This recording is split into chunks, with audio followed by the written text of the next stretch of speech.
Okay, so we're going to discuss the week 2 discussion on strategic planning. Again, posts are due on Friday and the comments are due on Sunday.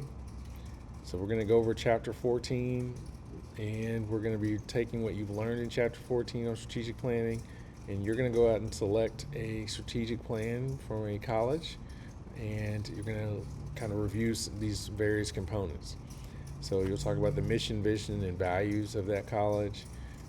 Based on your reading, you'll talk about key stakeholder perspectives, who those key stakeholders are. Are they faculty, staff, students, donors, the community, and what those perspectives are.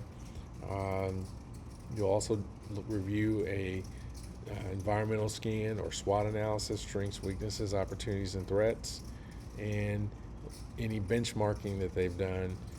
Typically, universities do this, and they look at peer institutions and aspirant institutions. Again, if you're going to be, my recommendation to you is to pick a strategic plan that has a SWOT analysis in it, and also if it has benchmarking in it, even better. Pick a few goals. You don't have to put every goal that's in there. You can pick one or two.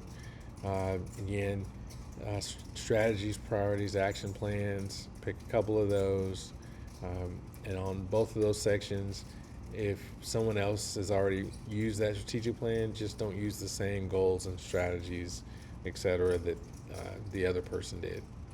Okay, include any information about how the plan was created, how it's being implemented, or how they plan to implement it, any expected or actual outcomes and achievements associated with the plan. Okay, make sure you're citing and referencing if you're using any articles to supplement what you find from that college strategic plan, something that relates. Also, same for the chapter, how the chapter content from the chapter relates. Make sure you do that. And then provide your muddiest point, something from that chapter that didn't really make sense to you. And then finally, make sure you comment on at least two of your classmates' posts.